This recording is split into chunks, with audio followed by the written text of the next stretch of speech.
લખવું ગયું તો એક વરસાદ અને એક કૃષ્ણ. ઈસુદાનભાઈ આઈદાનભાઈ ગઢવી નામના એક કવિ દ્વારકાના બસ ડેપોની અંદર નોકરી કરે. સવારના પોરની અંદર દ્વારકાધીશના દર્શને રોજ જાય મંગળા આરતીની અંદર અને રોજ કૃષ્ણ પરમાત્માના દર્શન કરે. થાતા થાતા કવિ હૃદય અને એક દી કલમ ઉપડી.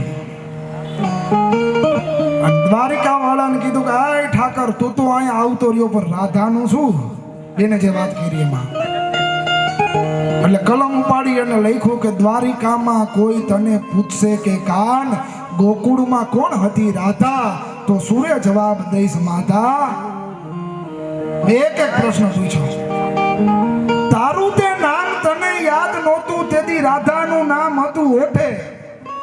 ઠકરાણા પટરાણા કેટલાય હતા તો રાધા રમતી હતી સાત કોઠે.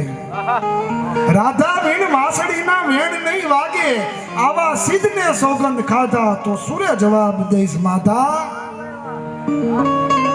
અને તઈ દ્વારિકાનો પરમાત્મા કૃષ્ણ કાળિયો ઠાકર જવાબ આપે. કવિ સાંભળો. દ્વારિકા વનરાવન ગોકુળ મથુરા ઈ તો મારા પૈંડે પહેરવાના છે વાઘા.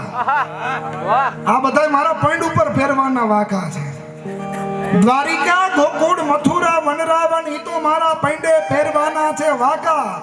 અરે રાજીપો હોય તો અંગ પર ઓઢીએ નહીતર રખાય એને આઘા. આ સઘળો સંસાર મારે સોડે શણગાર છે.